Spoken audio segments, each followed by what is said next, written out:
I can't complain. Yeah, everything's now looking through rose-colored glasses.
More Valley on here. Yeah. It's supposed to be added on today. It's a little after 9. We need to go ahead and get started. We have a full calendar today. Commissioners, are there any business that we need to transact out of our September the 22nd meeting? Seeing none, that meeting is now adjourned. Ms. DiLiberto, good morning. Would you, I'd like to call the October the 6th meeting of Jefferson County Commission to order. And Ms. DiLiberto, would you call the roll? Commissioner Hammond? Here. Commissioner Mott? Here. Commissioner Scales? Here. Commissioner Tyson? Good morning. Commissioner Stewart? I'm here. Thank you very much. We have an invocation today from Commission District 2, Reverend Carl Ellis, Senior at the Zion Star. Would you want to introduce him, Sheila? Come on up, Pastor. This is one of our pastors out of, you can write that mic, out of District 2 over in the Titusville area. He's right next to the New Loveman's Village project, also the new Mount Valor project, which is it UAB University Crossing, which is a apartment complex that's 80% veterans and the rest of them are mixed use. And he's really a community leader. Thank you so much for coming. Thank you so much for inviting me. We are taught that we should always pray. So let us go to God in prayer. Eternal and ever and all-wise God, we just come this day with our hearts filled with love and thanksgiving, thanking you for allowing us to rise to a day that we've never seen before and one that we will never see again. Keep us now, God, in love and peace. And now, God, as we come to do the business of this great county, we ask, Lord, that it is done with love, with integrity, and that you taught us to think about the least of these. Keep us now, God, in your perfect peace. And we'll be careful to just tell you thank you and praise you always. For it's in the mighty, matchless, and magnificent name of Jesus the Christ we do pray. In Jesus' name, amen. Amen.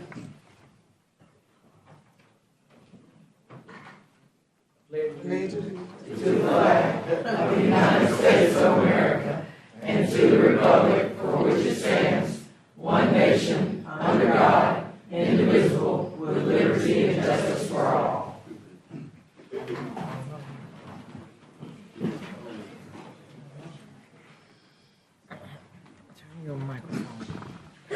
Good morning, everyone, again. Commissioners, you have before you the minutes from the September the 22nd meeting. Are there any additions, corrections, or revisions to those? I'll move to dispense with the reading of the minutes and approve as presented. Second. We have a motion and a second. All in favor say aye. Aye. Aye. Thank you very much. On the agenda today, there is a proclamation for one of our own. Gentleman's name is John Michael Pickens, and he is famous in the Hueytown area. There's all kinds of tales about John Michael, and I'm going to give you one of them. He's the only pitcher to win a critically important conference game, and yet have to run foul poles. You know what a foul pole is if you play ball. What he did is that he shut down the opposing team as a first-class primary pitcher. And then you've seen him on the football field go, shh. That's what he did. And he got caught and got seen. So you know how that is. But we do have a proclamation for him. And John Michael, you here? Come on, son. Where's your dad? Come on. Who'd be shut down?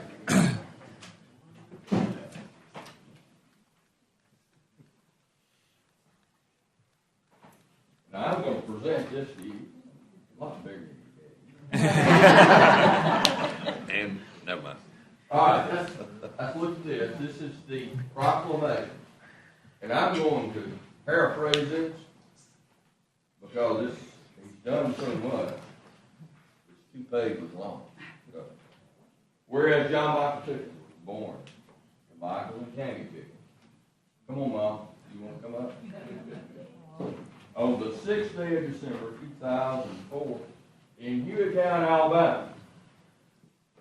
Whereas he has a younger brother, Landon. Landon here? Landon, okay.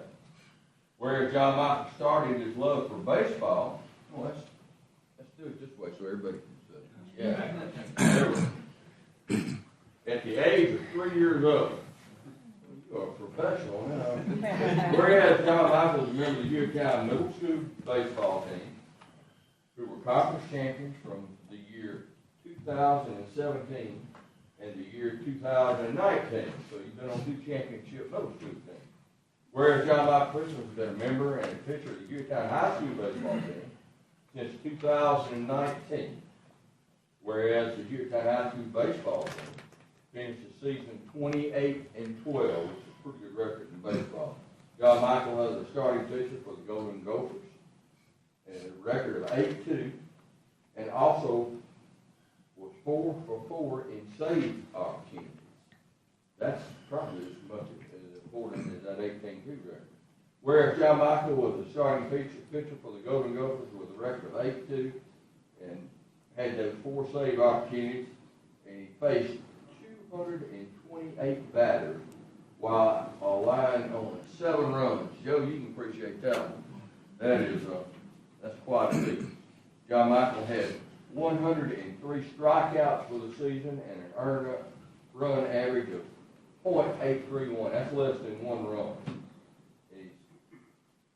This is the 2nd high school season in a row with an ERA under 1.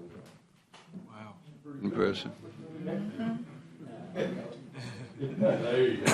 John Michael was selected to the Alabama Fourth Riders Association first team All-Star team in 6A.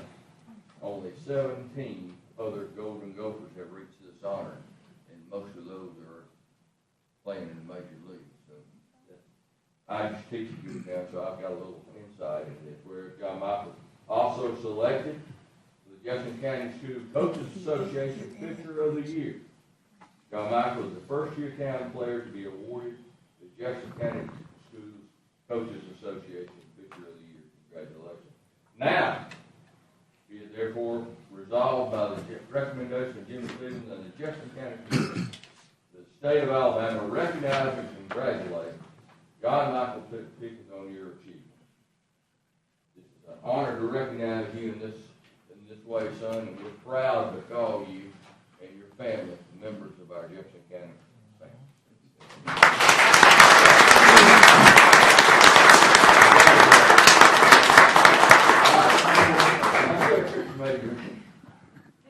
You want to bring him up? Why don't you bring him up?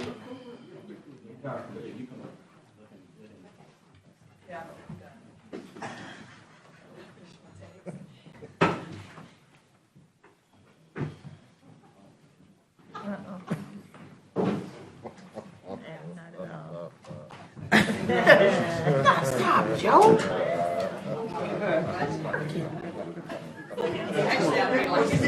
I said I forgot my daughter right here today. Want to open it?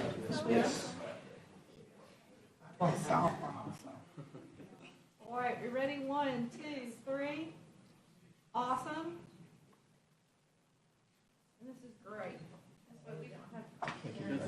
There you go. Congratulations. Congratulations. Thank you. Where'd that come from?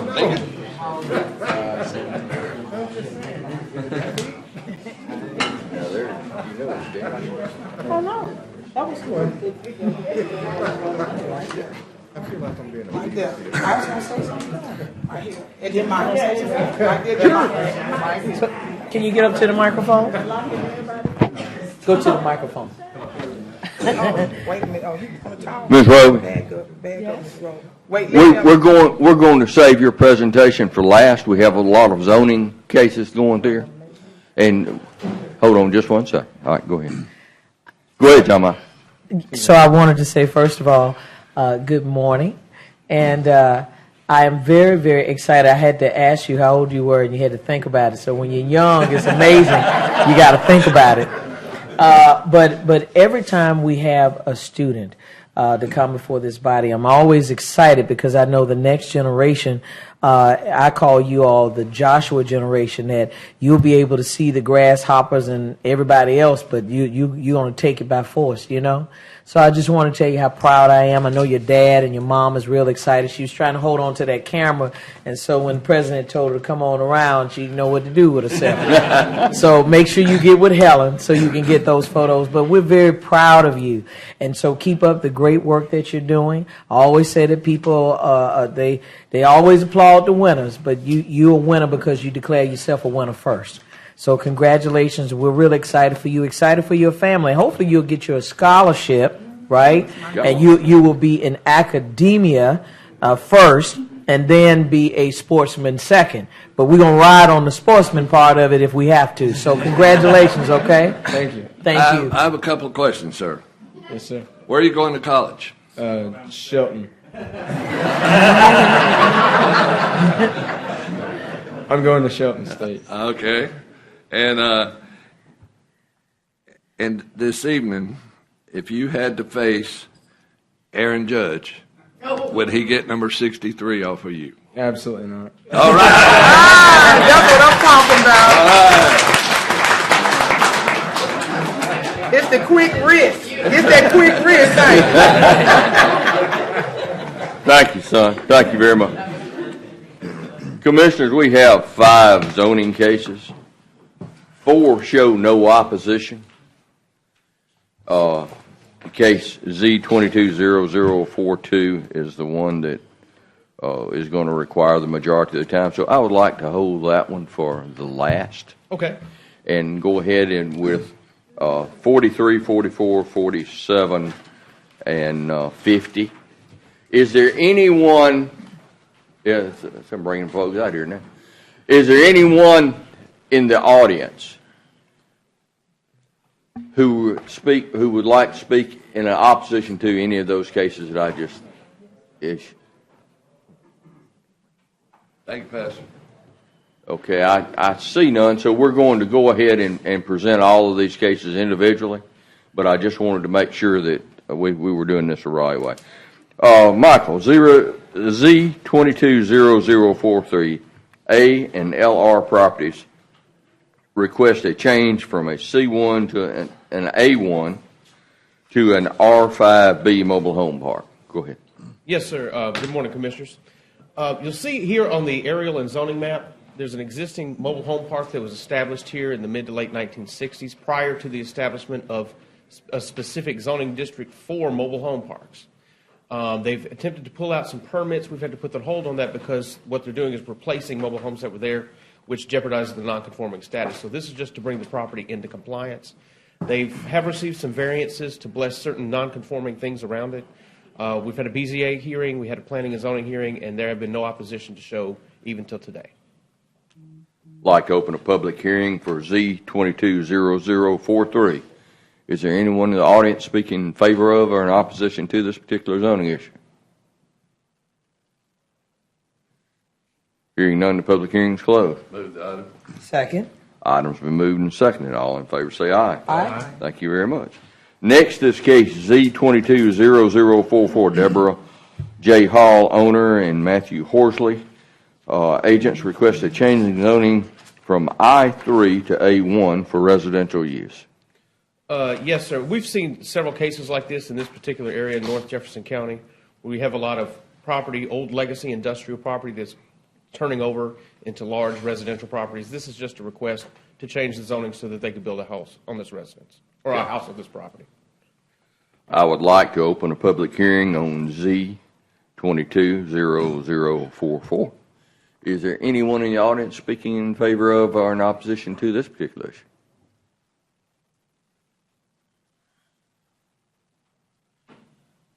Seeing none, this public hearing is closed. Move the item. Second. Moved and seconded. All in favor say aye. Aye. Aye. Next is case Z220047, UAS Holdings, LLC. Owner, William Robert Thomas, is the agent. request a change in zoning from A1 to C1 for a computer training center for veterans, seniors, and others. Yes, sir. This is a residence that's being converted or is planned to be converted. It's at the corner of Old Springville Road and Mildred Ann Drive in the Chalkville area. This stretch of Old Springville Road is made up primarily of businesses, some of which are former residences that have been converted into businesses. Both the cities of Centerpoint and the city of Clay have holdings within this area. The adjacent properties across the street and to the south in Centerpoint are zoned institutional. The property on the opposite side of Mildred and Drive in Clay is zoned commercial. Because there is such a strong commercial presence on the corridor, as well as some municipal zoning in the area, the land use plan will support and does support the change of zoning for this particular site. There was one condition that was recommended by the Planning and Zoning Commission, that the final site and elevation plans are subject to their approval, which is typical of commercial and institutional developments as of recent. Like to open a public hearing on case Z220050. Is there anyone in the audience speaking in favor of or in opposition to this particular zoning issue? Point of order, I think we're 0047. 47. I'm so sorry. Thank you, Joe. Steve. 0047. Seeing and hearing none, the public hearing is closed. I move the item. Second. Item's been moved and seconded. All in favor say aye. Aye. Now let's get to the horses. Z220050. This is request a change of zoning to A1 for residential use to include a farm. Current zoning is R1 single family. Yes, sir. At the end of last year, we rezoned the 40-acre tract that's immediately to the west, or if you're looking at it to the left, you'll see on the zoning map that that portion is already zoned A1. And it was rezoned with conditions that a 100-foot buffer be established along the residential subdivision, as well as restricting mobile homes except for temporary emergency relief purposes. In that case, and there was some confusion between the applicants and staff as far as with regards to the extent of what was to be rezoned, and this piece was inadvertently left off. All of this is included with that 40-acre tract in one large residential lot.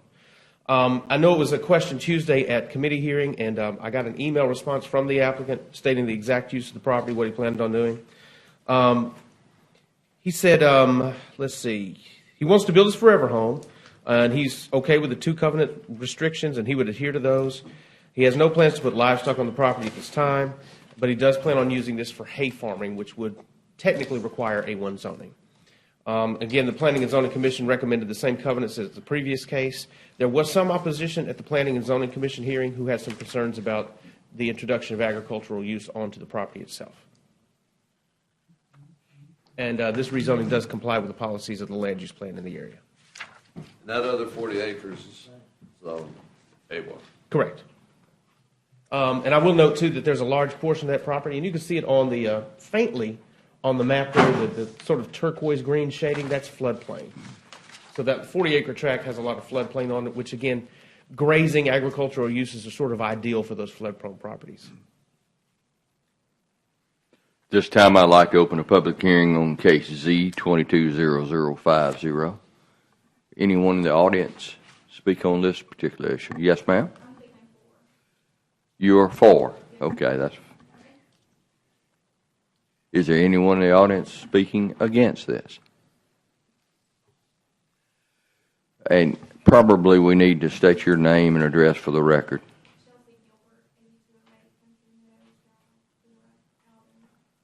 Okay, thank you very much. Okay, public hearing is now open. Is there any other comments? Seeing none, public hearing is closed. I'll move the item. Second.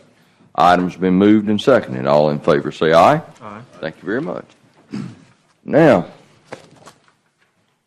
let's go back to case Z220042, Spencer Preserve LLC, Zach Parrish applicant, requests a change in zoning to RG, single family zone district, to allow 5 proposed lots. The current zoning of this property is A1. Go ahead, Mark. Correct. Yes, sir. This property is located at the corner of South Shades Road and Sterling Lakes Drive, which Sterling Lakes Drive serves as the access to a subdivision in the rear, which has been annexed into the city of Helena, but it still remains in Jefferson County. The applicant proposes 5 lots that are clustered along Shades Crest Road. The point of the clustering of the houses along the top of the Shades Crest Road there is to get a view of the mountains and below to the south right there. And that's the way that the applicant plans on marketing the housing and the housing construction. There were some renderings that are included as far as the housing stock that is planned on being used. At the current density, the proposed development does comply with the policies of the land use plan. And so the Planning and Zoning Commission did recommend approval with conditions that the development of the property be in substantial conformance to the site plan presented at their hearing and consisting of a maximum of 5 lots being accessed by a single shared driveway subject to the approval of the Department of Roads and Transportation. Brief comment on that one. Roads and Transportation wants to limit the number of curb cuts along specifically South Shades Crest Road due to traffic, due to traffic conflicts, as well as there's curve and line of sight issues on South Shades Road in this area. So more than likely they will be requiring an access along Sterling Lake Drive. Second condition is that maintaining a 50-foot buffer along the rear portion of the property, except for if there is a particular situation to where a detention pond needs to encroach in there, and they put a provision just allowing for the maximum extent possible if that detention pond does indeed have to encroach within that 50-foot buffer. And then they also included a condition restricting the minimum house size to 1,500 square feet, which was a concern of a lot of the opposition that was there at the hearing. This case has had significant opposition that we've heard at the planning and zoning hearing, as well as via emails that we've received. I've received every email, or I've provided you with every email that we've received that you didn't receive, that we received up until close of business yesterday. And those are on your dais in front of you. Just a brief history on the site itself. Back in early part of this year, the applicant in this case requested to rezone this property to R4 for a condominium development, which again generated a lot of opposition. And in fact, that case was withdrawn by the applicant prior to any sort of action taken by the Planning and Zoning Commission. The property was then proposed to be annexed into Helena, again with the R4 zoning or a similar zoning designation for a condominium development, which again, there was a lot of opposition from what I understand at the Helena Planning and Zoning Commission meeting as well. So all this has been sort of in recent history, and again, I think that helped fuel a lot of the fire of the opposition as well. And so again, as proposed, as conditioned, this rezoning does comply with the policies of the land use plan in the area. And again, the only comment that we can make from staff is that the configuration of the lots, despite the number and density and all that being okay, the configuration is somewhat out of character with the adjacent development, as well as the subdivisions in the area. So anyway, that's that. How wide are these lots? 50 feet, with the exception of lot number 5, which looks like it's 93.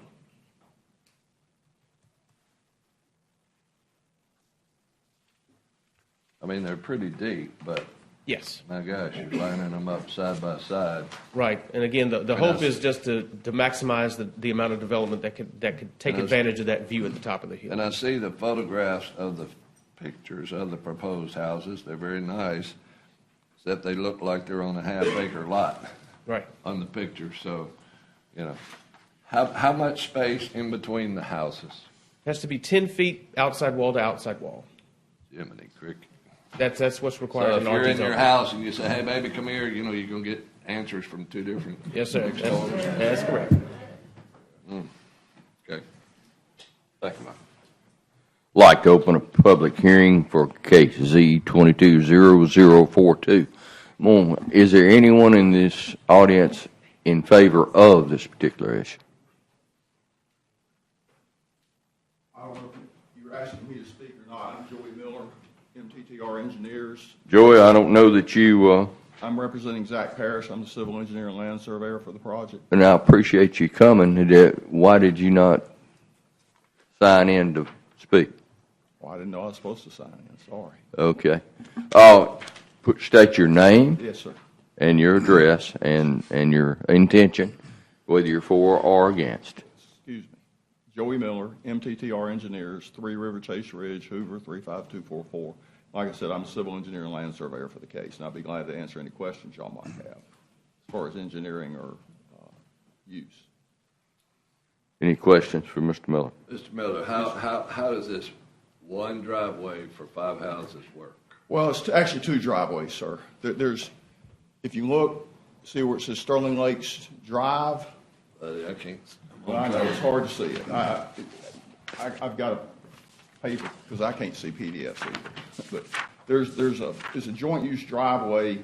You come in past, just a little bit past the median, you turn in there, then there's also a driveway coming off on lot 2 coming off. We'll have to have a permit from the county roads and transportation for the Shades Crest Road driveway cut. There's actually 2 driveways for all. Will both driveways be accessible to each of the 5 houses? Yes, sir. Yes, sir. There's an ingress egress easement across the front of the lots, and there'll be everybody will have access to them. What is the distance of that from the house or the porch to that driveway in the front? There's enough room for 1 car to park. So if you're somebody like me that uses their garage for storage, junk, you can park 1 car in front, about 20 feet from the driveway that's joint use to the house itself. So there's no rear garages or anything? No, sir. Because the way the topography is, it's relatively flat along Shades Crest, but at some point, it really falls off pretty steeply, and those houses will all be 2-story. Well, they'll have full basements. They might be 3 stories if they have a second floor, but they'll have a full story. I mean, it's falling probably 15 feet across the house from the front to the back. So they won't be slab on grade houses. They'll match the topography of the land. Now, aren't we going to 4-lane South Shades Crest at some point in time, Mr. Marker? Not this section. This is back towards Morgan Road. And we are also having to give up some right-of-way to roads and transportation for this, because it's only a 40-foot right-of-way down here.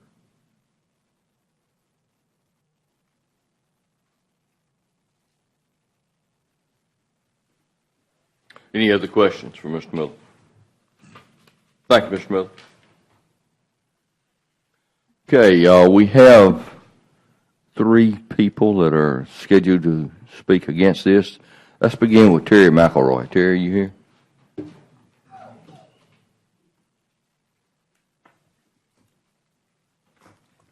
First of all, I'd like to thank the Commission for your time today to listen to our opposition to this development. As you know, Sterling Lakes, the development is mostly, or it is all single-family homes, approximately 3,000 square feet each, on much larger lots than these, where these will be, I think we said, 10 feet apart. So our first concern is the access to the houses or the proposed homes will be coming off of Sterling Lakes Drive, which, according to the Sterling Lakes plan for Phase 1, 2, and 3, it does not show this development at all. And although this 2.6 or so acres is not inside the Sterling Lakes subdivision, the access to it is going through our subdivision, which will impact the residents of Sterling Lakes, and it actually comes off right after the divided median in our entryway. Also, I wanted to say that this is not the first request. As I think it was mentioned before, I believe this is our 4th time presenting opposition. And each time the plan changes. It goes from condos, and now we're single-family homes. But at the meeting that we had, the last meeting, the square footage changed multiple times, and the proposed price of these houses changed multiple times. Ultimately, the presenter, Mr. Joey Miller, presented these as being 2,000 square feet or 3,000 square feet, single-family homes, upper scale. And then we determined, after talking about the zoning requirements, that it only requires 1,000 square feet, and therefore it was, we ended up at 1,500 square feet. These houses are approximately half the size of the ones in our neighborhood.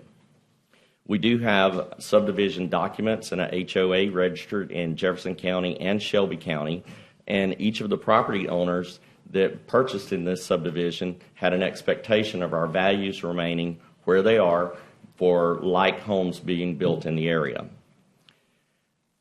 Also, I want to state that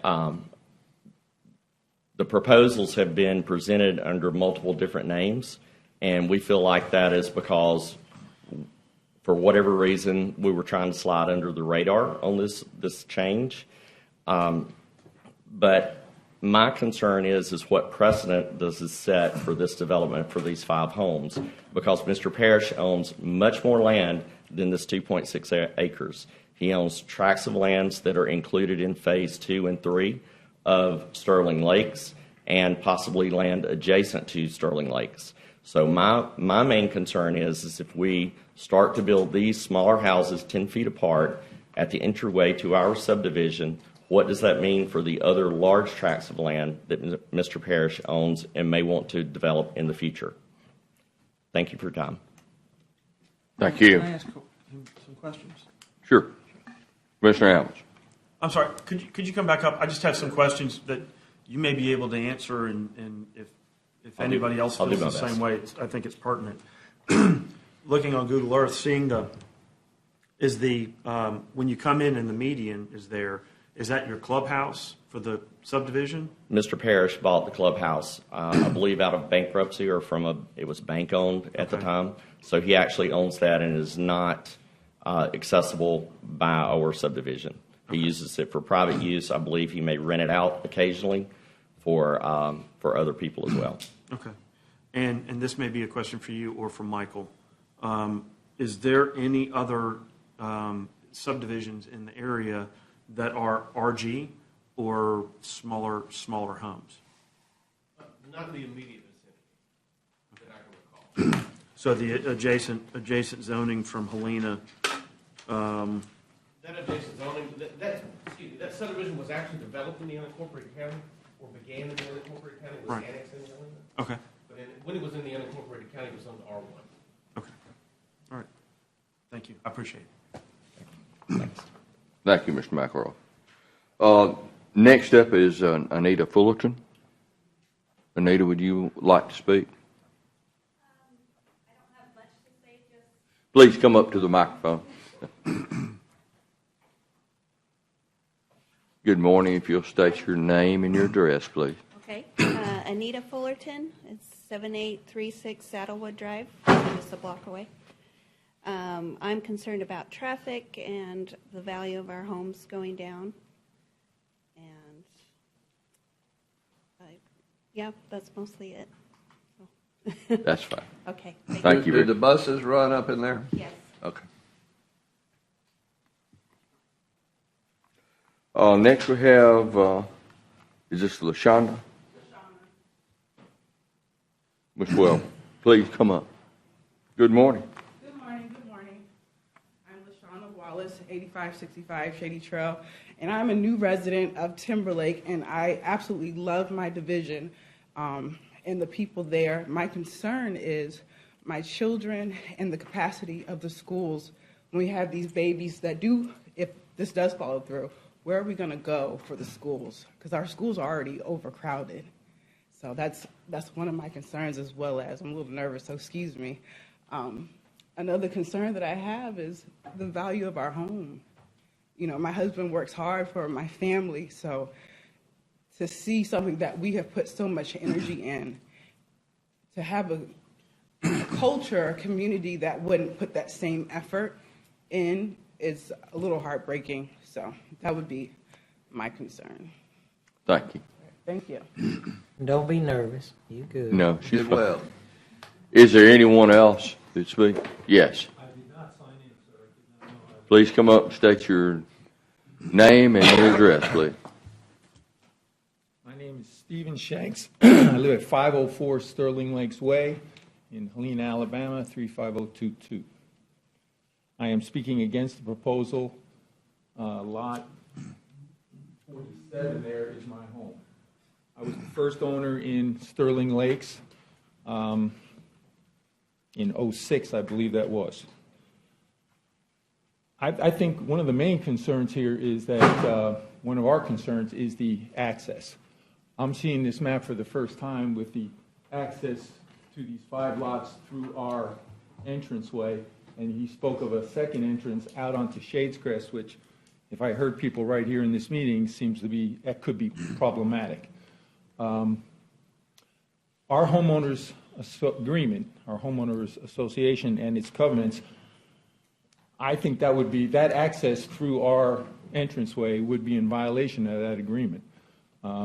We have secured a lawyer who's addressing the situation, but I think that wouldn't fly. There is a general matter of trust about Mr. Parrish. He did buy out, after the original developers of the subdivision went bankrupt, he bought out the clubhouse and a few lots. He has developed a few houses approximately the same size as our original houses in that development, but there's many lots in phase 1 that are still not developed, so it really hasn't been finished. And now we've moved into the smaller, well, originally condominiums. I attended the zoning meeting here, in which, as the gentleman said, his request was withdrawn before they could make a decision. But their recommendation at that meeting was not to allow those condominiums. He withdrew it, went to Helena, tried to get them to annex and approve. Helena disapproved that. And now we're back again looking at 5 lots with plans that seem to be, if I heard Mr. Miller right, might be 3 stories, maybe be this, might have a detention pond, which maybe we have enough room for. I mean, the plans don't seem very firm. And I am very concerned that what are the plans and how are they going to look once he gets an approval to start building in there. I'm not sure what a detention pond is, but it sounds like a mosquito breeding pond to me, and it's right behind my house. I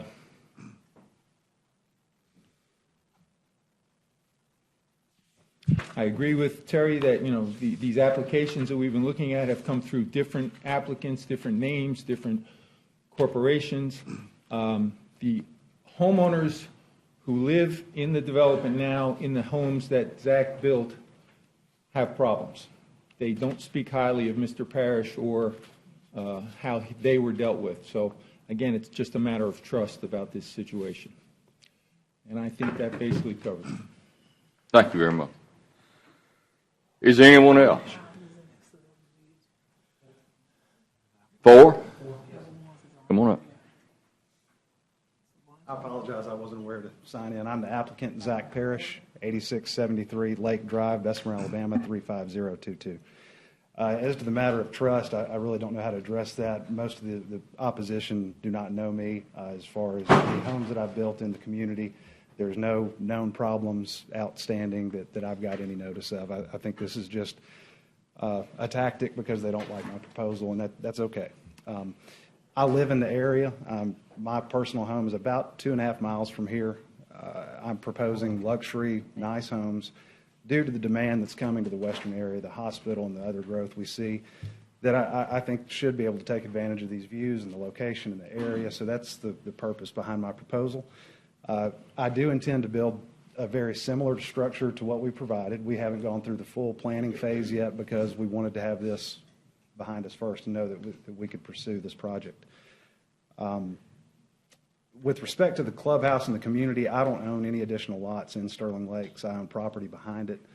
The clubhouse I do own, and I actually let people use that on a reservation basis free of charge, no rent, because there is no HOA set up that can manage that and maintain it. So that's all been done at my expense. No expense to the homeowners, no annual dues or anything. So if there's any questions you have of me, I'm here. I have a question. You got 5 homes scrunched together. You got 1 place for a car out front. And then you've got, looks like an access on the back of the lots. So if somebody has 2 cars, maybe a husband and a wife have a car, and we only have room for 1, where would the second car go? Just like in the backyard? Well, no, so we've got a 10-foot storm sewer easement across the back to allow for storm sewer drainage to the detention pond. The front, there's a 28-foot ingress egress easement with additional two-car placement parking outside of the garage. So essentially, you've got a 28-foot ingress egress that will serve as a street access or a road access like you would have in any community. And then you've got parking spaces off that you'll see there's driveway to actually reach the house beyond the front building line. Where's the garage going to be on these? They'll be front-load garages. Front? Yes, sir. So as proposed on our drawings. Yes. all right, so you brought but you're selling this as you want people to have the view. Where's the view? Backwards or front? Backwards is primary view. Yes, sir. All right. Any other question for Mr. Parrish? Okay. Thank you. All right, this time, is anyone else? Just I'd just like to address some of the comments if I could.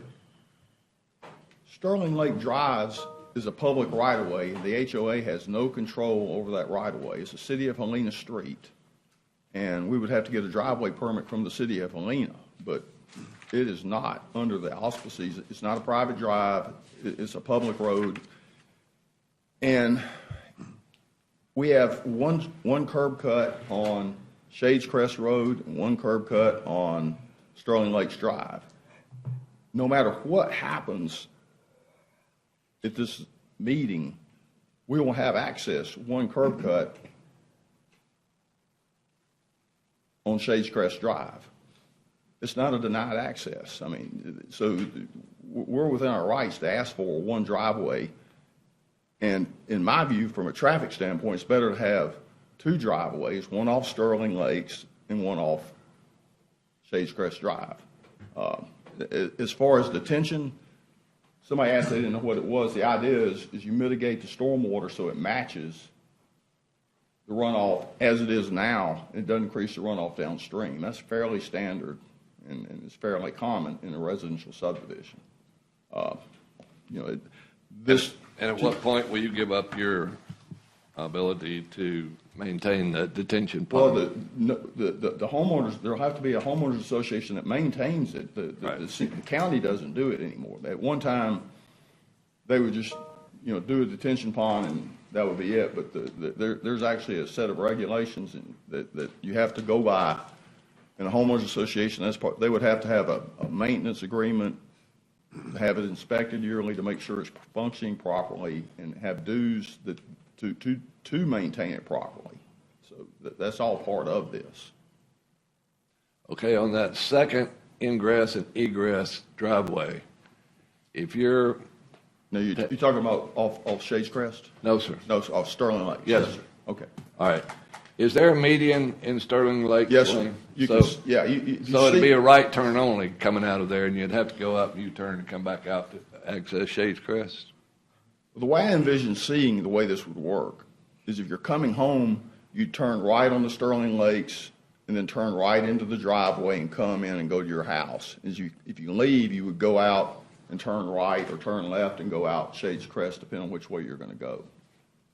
Most people would go to the right, which is kind of north and east toward 150. So you're going to have a loop kind of road driveway? That's right. That's right. So you, like NASCAR, just pull into your pit stop there? Well, I'm really having trouble here. Well, it's a 25-foot wide driveway, so it's wide enough for two cars to pass. Okay. I brought pictures. So that's the median. I'm talking about after that coming in here. If you're coming out. Madam? He just showed me a picture of some trees. I didn't know what that was. All right, that's all I have, Mr. President. All right. Is that it for y'all? That's it. Thank you. This time, I'd like to close the public hearing on case Z220042. Motion to deny. Second. We have a motion to deny and a second. All in favor for the motion to deny, say aye. I'm abstaining. We have 4 ayes and 1 abstention. To deny. To deny. So that concludes the zoning areas. Ladies and gentlemen, if y'all want to go ahead and tend to your normal business, y'all welcome to. We're doing the regular commission work now. Great. Stop him.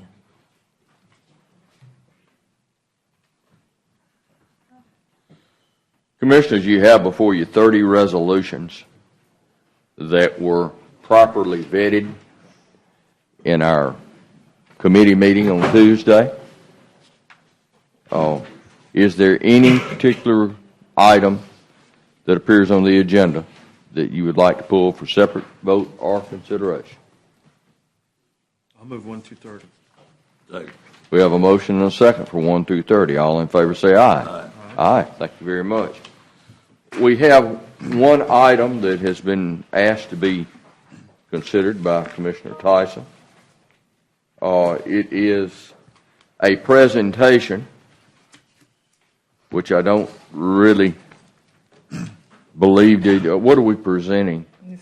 Roby from the Foot Soldiers. Okay, Ms. Roby wants to address the county commission.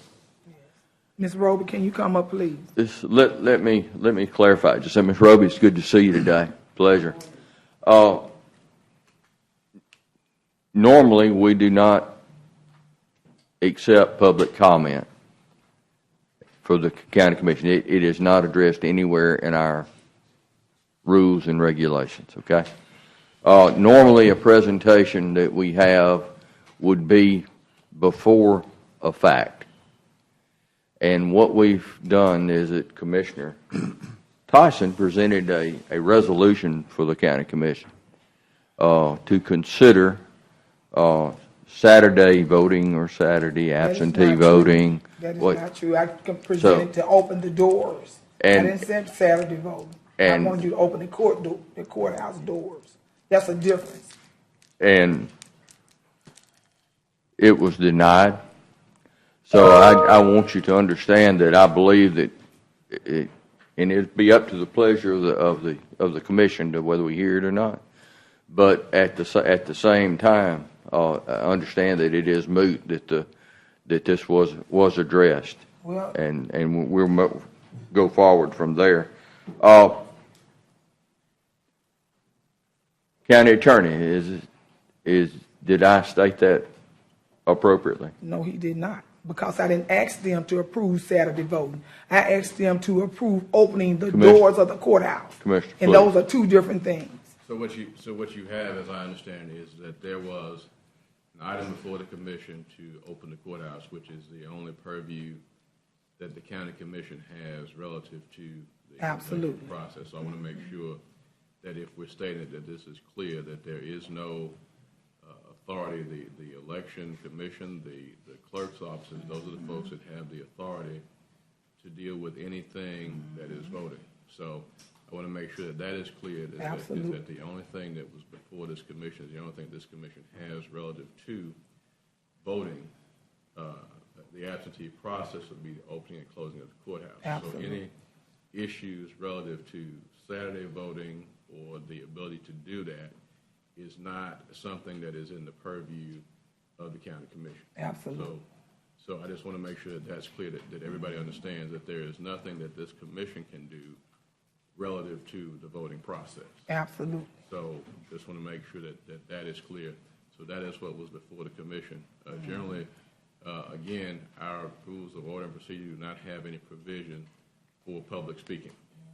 That is done through the various county commissions, so we don't have a public speaking forum. Presentation is generally recognition for programs, services, that kind of thing, or informational presentations are what this commission has historically allowed. So I hope that. So in order to hear Ms. Roby, I would think it would probably be fair if we presented that as a motion and just a small, just an affirmative action to do that. I know this is something we don't normally do, Ms. Roby, and I'm so sorry, but if we never allow You have let plenty of people come up here a and public speak. official. You have let plenty of people come up here and speak. It's either she gonna say it or I'm gonna say it. Either way, it's gonna get said. I understand, and I'm trying to determine the proper venue for you to do that. So I can do it at the end of the meeting. I'm gonna say it, That's fine. President Stevens. You have let plenty of people come up here and speak, and not to allow Miss Roby, which have served and been a citizen of this county for the years that she has been living on this earth, is not fair.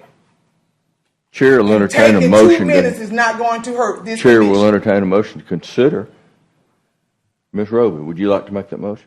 I will make a motion to hear Ms. Roby speak. Which is not even fair for us to even put a motion on the floor, because you have let plenty of people speak without putting a motion on the floor.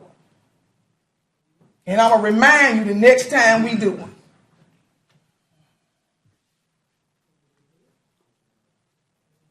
Commissioners, I need a second.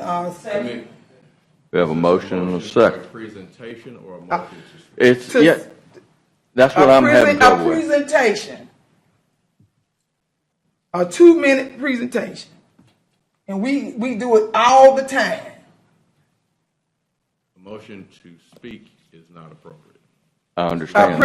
I want her to do a presentation. We don't have public speaking. She's doing a presentation. So you have a motion for a presentation. Yes. And it has to be in the spirit of a presentation. Yes, that's exactly what it is. Not speaking.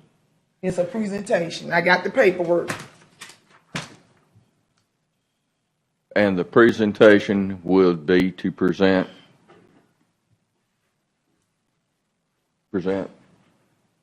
what she want to talk about the foot soldiers.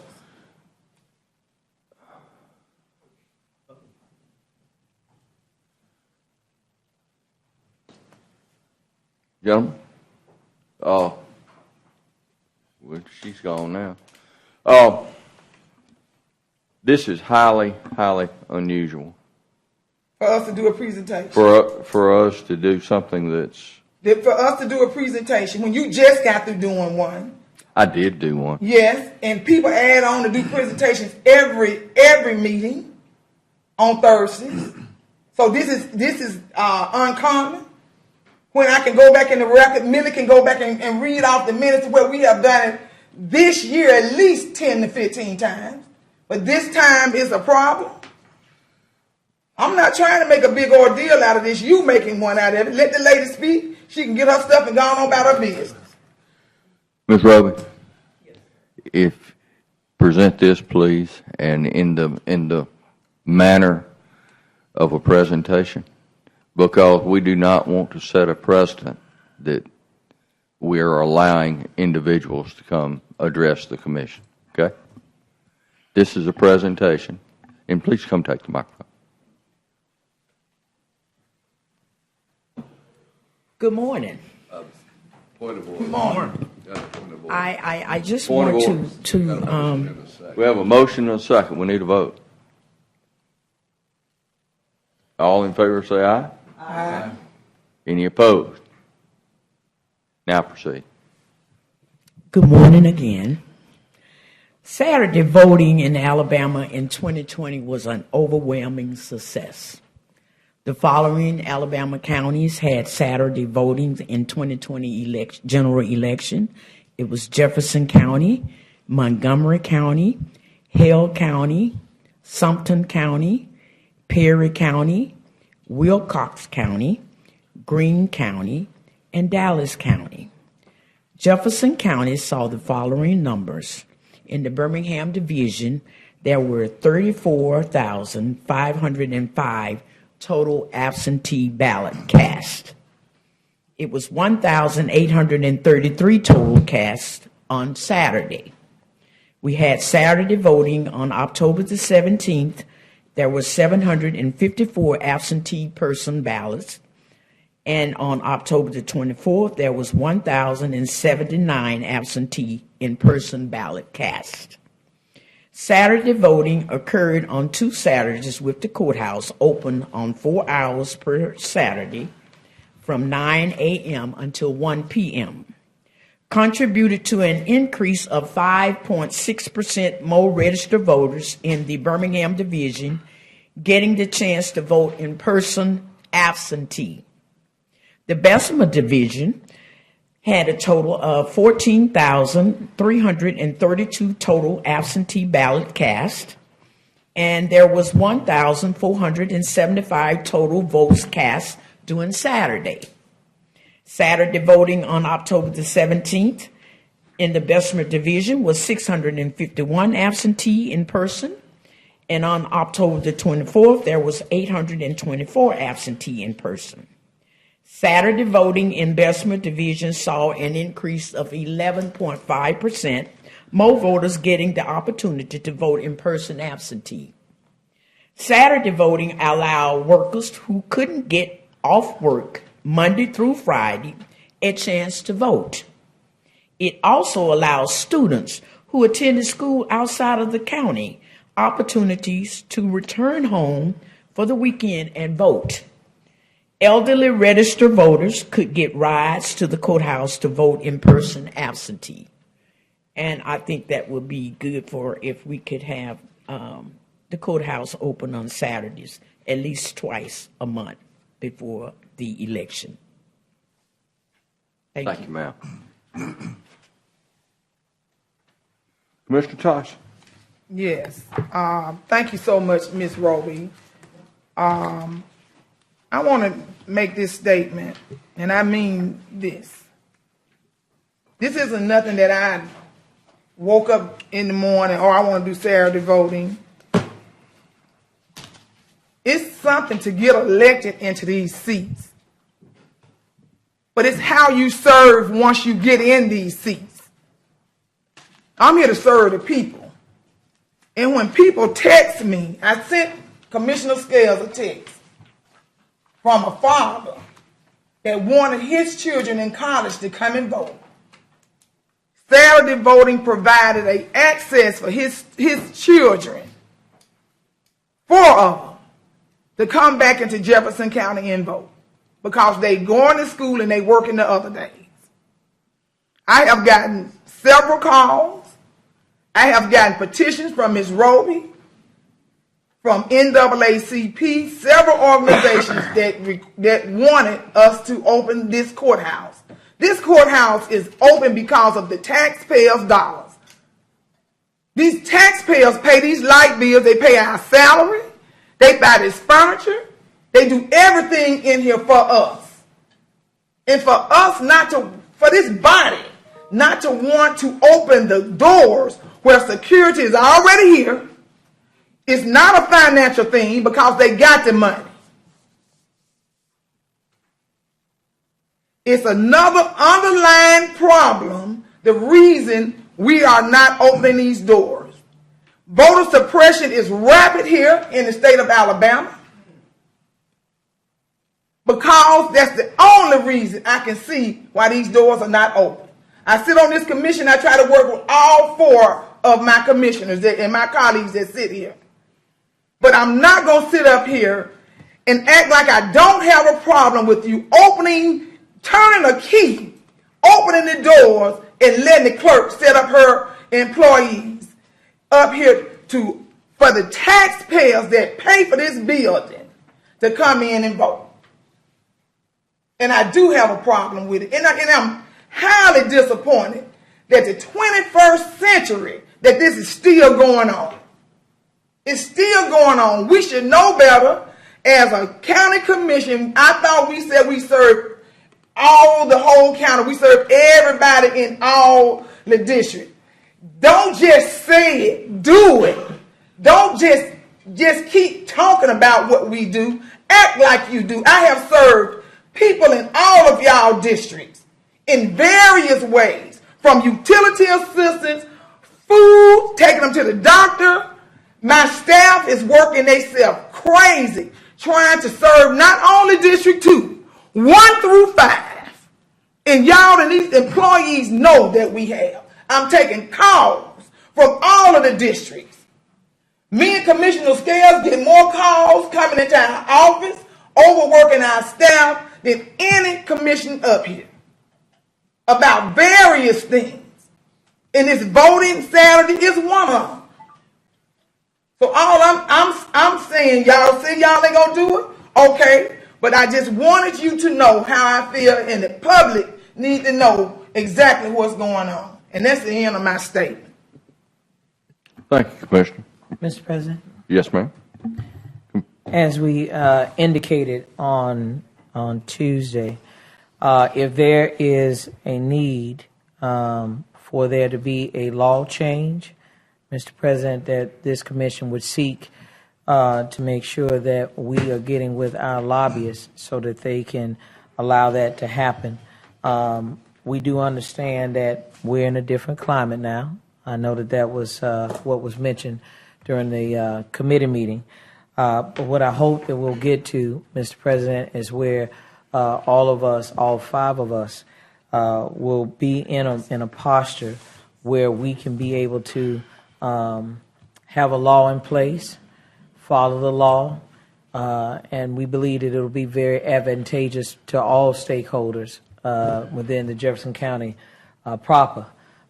We do promote voting as a body, and we just want to make sure that as we move forward, Mr. President, that we're doing everything possible in order to make that easily accessible to all those who would do what they need to do, which is basically the American way, the American right to vote. So that's what I'm looking for, that we will come back together as a body.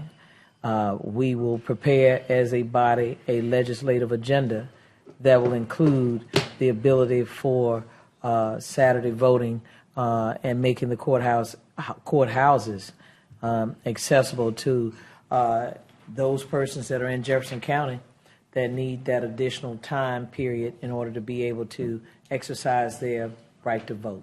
So I just wanted to make sure we had that, Mr. President. But you're right, Ms. Gales, it'll take legislation. It takes a vote to open these courthouse doors. That's all it takes. Legislation for early voting. It takes a vote from us, 3 votes, and we can vote on Saturday. Secretary of State said.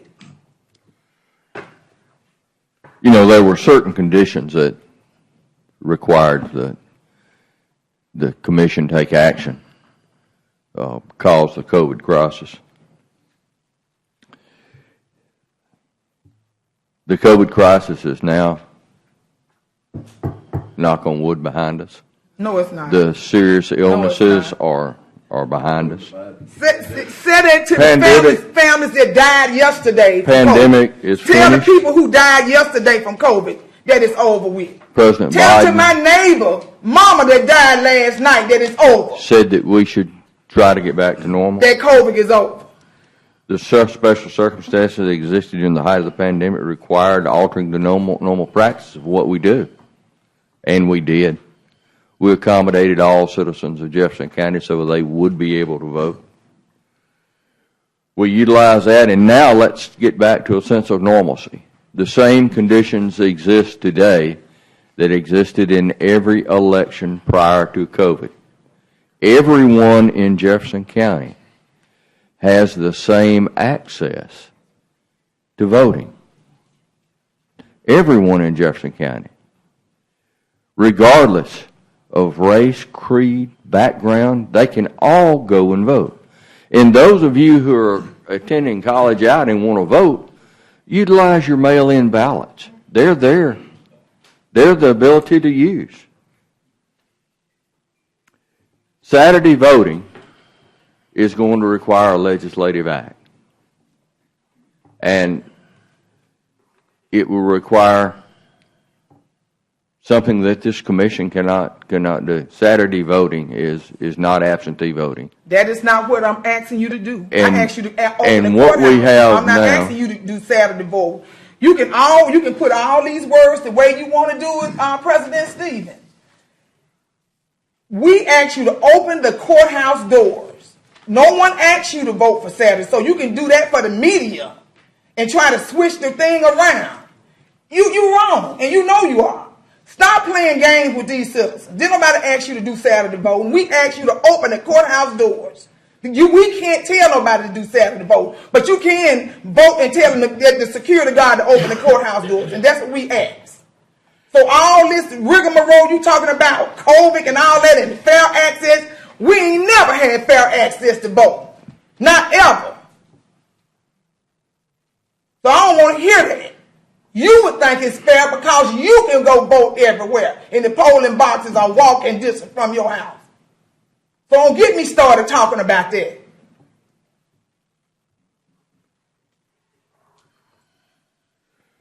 I had 2 conversations with John Merrill yesterday, and to his knowledge, there was no other county in Alabama that was utilizing.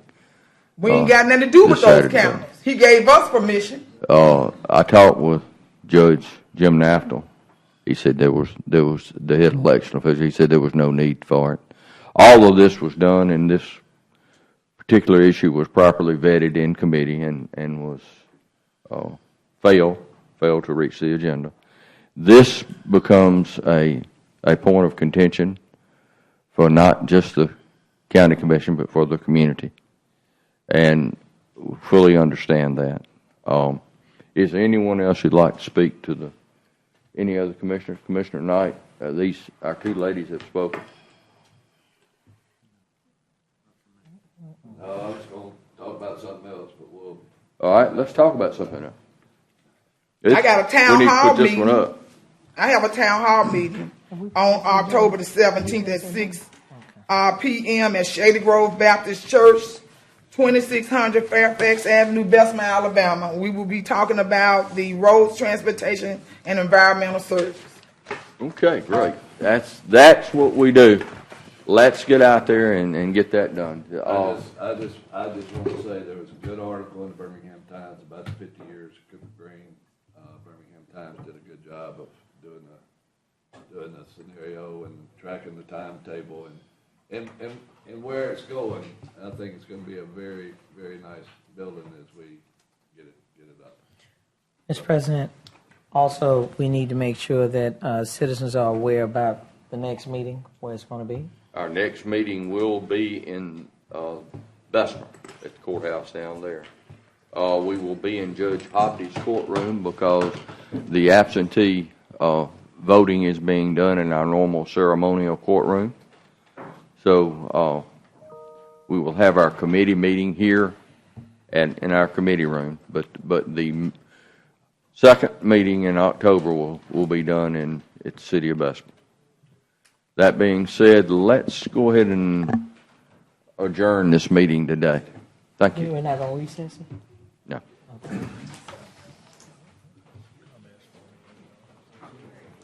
Hey, Mike? Michael left, I think. I was going to give him my book. Yeah, I was about to say.